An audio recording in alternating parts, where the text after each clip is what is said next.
Hoje o vídeo vai ser um pouco diferente por aqui. Eu queria compartilhar algo que eu tenho pensado sobre.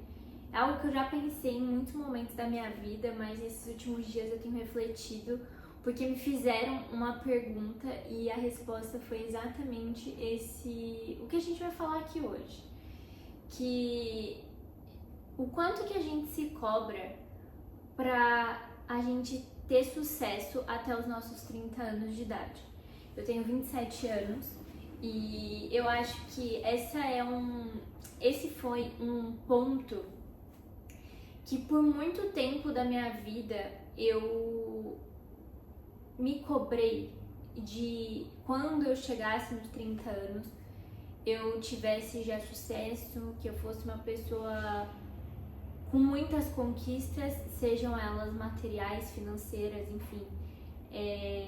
E isso surgiu de um lugar de uma imposição, direta ou indireta, depende de onde você tá, em que meio que você tá, de que você precisa ser bem sucedido até os seus 30 anos, porque depois dos seus 30 anos não tem como, ou tudo se torna mais difícil de você conseguir alcançar aquilo que você almeja, ou seja, os sonhos que você tem, talvez desde a sua adolescência, desde quando você era mais novo, nova, enfim. E por muitos anos, isso foi uma cobrança absurda dentro de mim. Isso foi uma cobrança, às vezes até inconsciente, da minha necessidade de resultado, tanto no mercado de trabalho. Então, na época que eu trabalhava em empresas, eu sempre pensava, nossa, eu preciso fazer o melhor, eu preciso ser a melhor, eu preciso executar isso de uma forma assim bizarra, porque eu quero, com os meus 30 anos, estar bem sucedida e ter conquistado muitas coisas materiais e financeiras na minha vida. E eu percebia que isso, como eu disse, às vezes era inconsciente, mas também tinha muitos momentos que era consciente essa necessidade de ter sucesso até os 30 anos, e até porque as pessoas ao meu redor sempre, principalmente falando de algumas amizades que não eram tão, eu poderia dizer colegas, tá? E porque não eram tipo amizades muito estreitas que eu tinha, e também não eram pessoas que tinham tanta voz assim na minha vida, mas que na época eu dava um lugar de que aquela pessoa tinha voz na minha vida, sabe? E o quanto que essas pessoas também me influenciavam no lugar de eu preciso ter sucesso até os meus 30 anos. E daí, beleza, isso foi uma fase da minha vida, uma temporada que eu vi por muitos anos com essa mentalidade, com esse tipo de pensamento. Até que, quando eu conheci Jesus e quando eu comecei a entender o que é ter um propósito de vida, o que é fazer a vontade de Deus, o que o Senhor, que quando eu nasci, quando eu fui gerada, o Senhor já tinha um propósito pra mim, e esse tem que ser o meu maior desejo, viver aquilo que o Senhor sempre pensou para mim como pessoa. E quando eu comecei a entender isso, porque eu não tinha conhecimento nenhum dessa verdade antes de conhecer Jesus, e quando eu comecei a descobrir sobre isso, muitas coisas começaram a mudar dentro de mim. E abrindo um parênteses para vocês, com 22 anos eu tive burnout. Então, muito nova, eu tinha um cargo de gerência dentro de uma empresa, dentro de uma agência de comunicação, e eu me deparei pesando 39 quilos, uma coisa bizarra, e diagnosticada com burnout de fato. E quando eu parei pra olhar essa situação de eu tenho 22 anos, eu tô pesando 39 quilos, isso no meio da pandemia, porque isso foi em 2020, e o médico falando assim, você não pode sair de casa porque você tá com a sua saúde extremamente debilitada, a gente tá num momento mundial onde ninguém sabe o que está acontecendo e o risco, as chances de você ir parar numa UTI é, assim, muito alto. E daí eu me vi tendo que ficar trancada em casa, como a maioria de nós ficou, mas de um lugar de desespero, de, gente, eu posso realmente, se eu pegar essa doença, eu vou, não sei se eu saio do hospital. E, enfim, então me vi muito nova com algo que normalmente é pra se acontecer muito velho.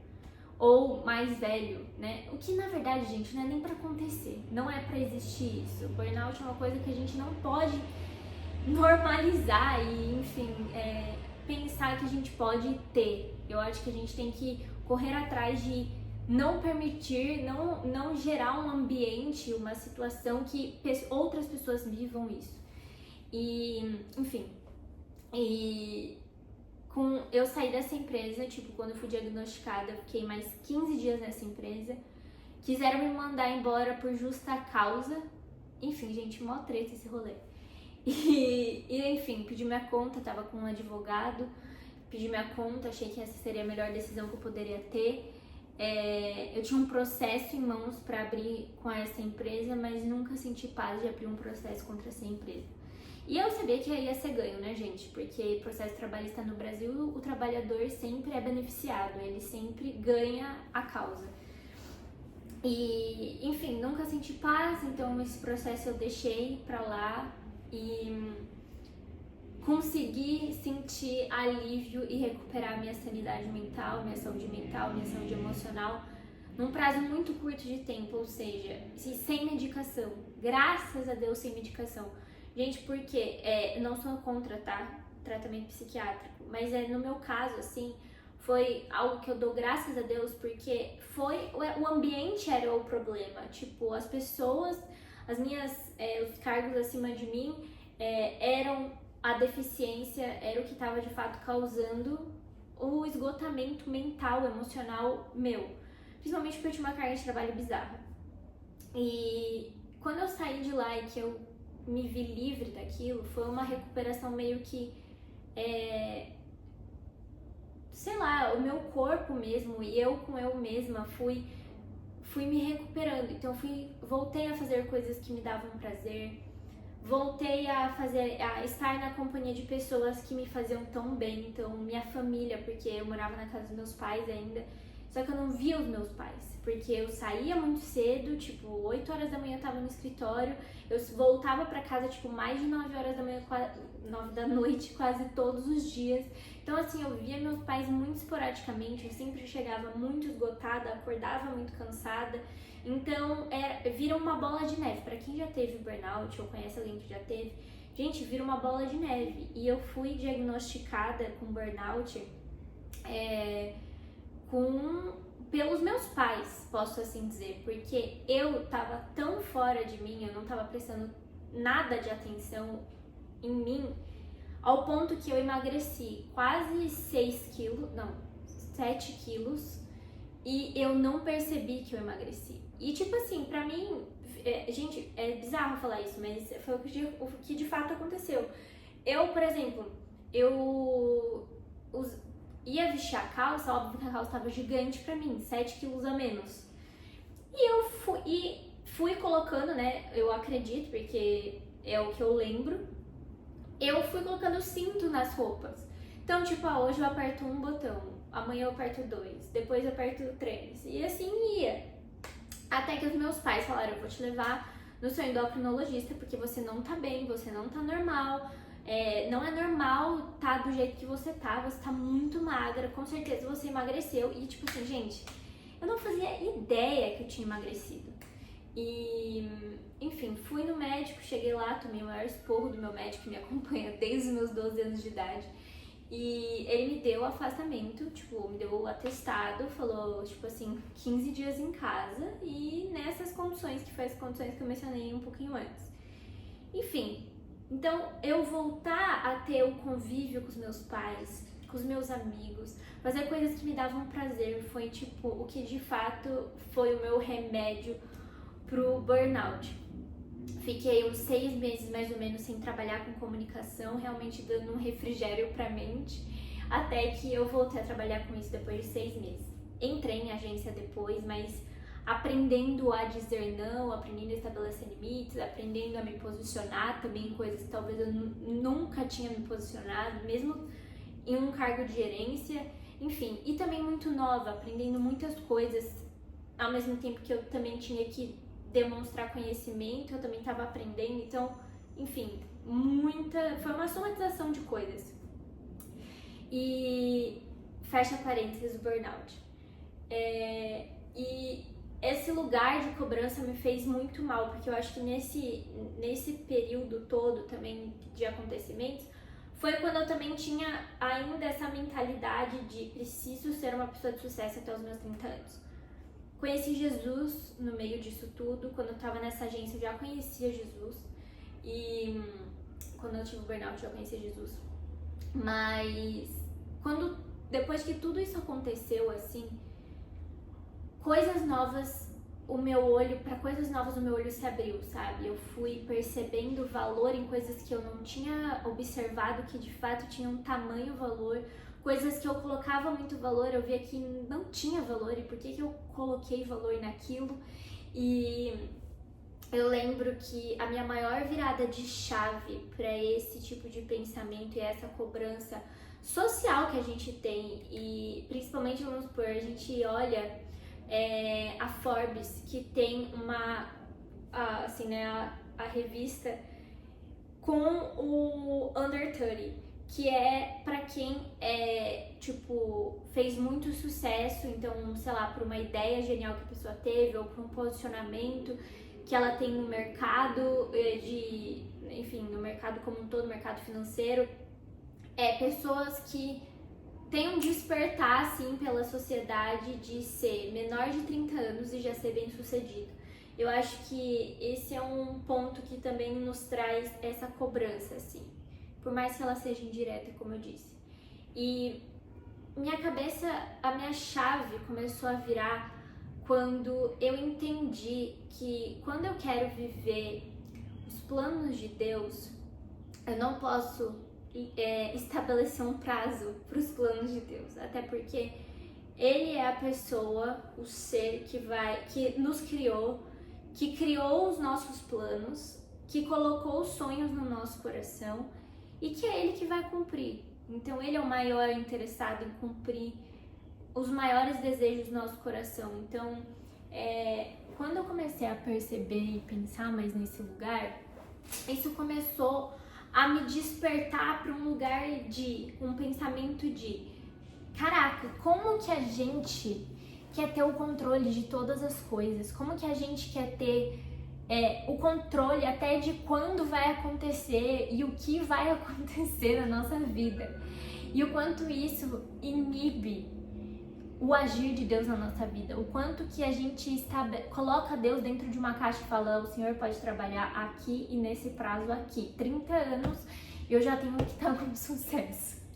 E por mais que talvez você tenha esse pensamento de ser bem sucedido até os seus 30 anos e você não conheça Deus, e daí a gente exclui colocar Deus na caixinha, mas você está se limitando também e criando uma mentalidade ao longo de muitos anos que, tipo assim, quando você fizer 31 e talvez você não conquistou tudo aquilo que você almejava aos seus 30 anos, você vai se colocar como um lugar de derrota. E o quanto isso é perigoso. E, o quanto que a gente tem que tomar cuidado com isso. E quando eu comecei a pensar e ter essa, vou dizer, metanoia mesmo, mudança de mentalidade em relação a ser bem-sucedida até os meus 30 anos, eu comecei a dar mais espaço para Deus fazer o que Ele precisava fazer na minha vida dentro do tempo que Ele precisa para fazer tudo isso. Então, desde passar por processos de amadurecimento, de crescimento e, consequentemente, de evoluir no meu trabalho, de continuar caminhando em direção ao destino que Deus já preparou para mim, ao lugar meu de conquista, de realização, o quanto que isso se torna mais prazeroso e o quanto que a gente precisa tomar de cuidado com os passos que a gente vai dando. Porque se a gente parar pra pensar, a nossa vida, a nossa trajetória, ela não é uma caminhada, eu não vou daqui ali. E daí eu posso ir daqui ali correndo, eu posso ir daqui ali andando. Não, a nossa vida é uma maratona. Então, é um lugar onde você tem que ponderar os momentos que você vai acelerar o seu passo, os momentos que você vai reduzir para você recuperar um pouco mais de fôlego. E lembrando que é uma jornada longa, não é tipo um split que você vai dar, tipo, não é uma mini corridinha e cheguei no meu destino, sabe? E esse pensamento de preciso ter sucesso até os meus 30 anos, ele pode ser muito limitador para as nossas conquistas e muito doentio também. E quando eu penso que os planos e os sonhos que eu tenho no meu coração, eu vou conquistar eles no tempo que eu estiver pronta para conquistá-los, é muito libertador. É saber que eu vou chegar onde eu almejo profissionalmente, onde eu realmente quero estar um dia, no momento que eu tiver certeza que eu vou estar pronta para estar naquele lugar. Onde eu não quero chegar num lugar antes de eu estar pronta, porque eu posso me perder no meio do caminho. Então, eu não quero, sei lá, vou dar exemplos palpáveis, tá? Eu não quero estar sentando com pessoas super renomadas da moda se eu não tiver o meu coração no lugar certo, que na hora que eu chegar lá eu não vou ser corrompida, não só espiritualmente, mas eu não vou ser corrompida com a forma que aquelas pessoas agem e tratam outras pessoas. Porque a gente tem muita gente boa, mas a gente também tem muita gente ruim no mundo da moda. Então, eu não quero um dia me tornar aquilo que eu sempre odiei. Porque talvez se eu chegar naquele lugar antes de eu estar pronta, antes de eu estar preparada e antes de eu estar madura para estar no lugar que eu sempre almejei, eu posso me tornar o que eu sempre temi. Então, a gente estar pronto e disponível, não falo nem pronto, a gente estar disponível para a gente passar pelos processos de amadurecimento, de crescimento, de desenvolvimento, para que um dia a gente chegue no tempo certo, no lugar certo, ou seja, o tempo certo no sonho ou no destino que eu sempre almejei ao longo da minha vida inteira.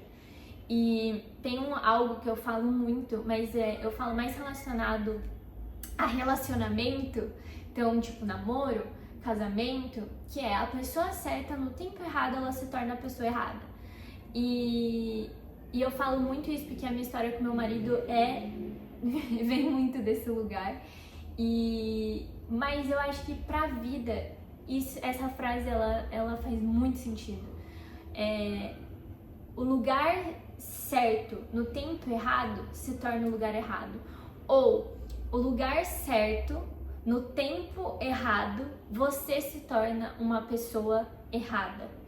Porque você não vai estar pronto para viver aquilo que você precisaria viver. Talvez se você chegasse no tempo certo, naquele lugar, você saberia usufruir melhor das oportunidades, você daria os passos certos no tempo certo, você faria as conexões que você vai precisar para aquele momento. Então, você vai conhecer as pessoas que vão te conectar com outros lugares que você precisa destravar na sua vida. Então, exemplo, se eu chegar no lugar agora, fui para um evento, vamos supor, tô construindo uma marca e vou para um evento. Daí eu chego naquele evento, eu conheço uma pessoa e aquela pessoa me conecta com um fornecedor de tecido que eu precisava muito para aquela coleção que eu tô fazendo, que eu não tava achando ninguém no Brasil que vendesse aquele tipo de tecido. Se eu chegasse naquele evento 3 anos atrás, porque eu quis acelerar as coisas, eu quis dar passos que iam além do que era para ser dado naquele tempo, talvez eu perdesse a chance de me conectar com uma pessoa que lá no futuro eu ia precisar da conexão que ela tinha. Então assim, gente, eu tô viajando um pouco aqui, assim, nesses exemplos, mas porque são coisas que fazem muito parte da minha atmosfera, assim, vamos dizer, de sonho, de ambições, de desejos. E o quão saudável hoje, eu posso dizer, depois de alguns anos sem esse pensamento do precisa ser uma pessoa de sucesso até os 30, porque eu tô com 27 e eu olho pros meus 30, que são daqui 2 anos, que esse ano eu faço 28, e eles não me trazem nenhum tipo de medo, eles não me trazem nenhum tipo de cobrança, eles não me trazem nenhum tipo de pavor, e ao mesmo tempo a gente tem, sem ser do profissional, a gente tem tantas cobranças também dos 30 anos, que é até os 30 anos você tem que ter casado, até os 30 anos você já tem que ter um filho, porque depois dos 30 anos você vai ter mais dificuldade para ter filho. E gente, vamos parar de cobrar, pelo amor de Deus, vamos parar de cobrar o outro, de criar essa atmosfera de cobrança e da gente também se cobrar, porque, meu Deus, a gente já tem tanta cobrança, já tem tanto boleto que chega em casa que a gente não queria mais ter, nem ver eles. Pra que ter uma cobrança sobre a vida? Que, querendo ou não, a gente tem alguém que já planejou ela inteira e que tá na mão dele fazer o que precisar ser feito na hora que tiver que ser feito. Então, assim, essa é um pouquinho da reflexão que eu queria trazer hoje. E eu espero que você possa sair desses minutinhos aqui de conversa refletindo se você tem esse pensamento dessas cobranças direta ou indiretamente, ou se você não tem mais. E se você não tiver, olha, que bom que você não tem, de verdade. Você vai ter muito menos trabalho do que a gente que já teve ou a gente que tem. E, enfim, é isso, gente. Eu acho que eu queria trazer essa reflexão e com que fosse saindo assim dessa conversa, de o que eu tô dividindo aqui. E tem coisas que eu nunca falei para as pessoas que não são tão próximas a mim, pessoas que não são do meu ciclo primário de amizade e de convívio, mas que são tão importantes pra gente crescer. Eu gosto muito de escutar as histórias das pessoas ao meu redor, gosto muito de aprender com histórias de outras pessoas e também amo reflexões, tanto as minhas reflexões comigo mesma e com Deus, quanto escutar as coisas que as minhas amigas, enfim, minha família tá processando ultimamente, assim, o que Deus tem falado com elas e o que também tem passado nesse lugar de refletir sobre a vida, sabe? E é isso, gente! A gente se vê no próximo vlog ou reflexão.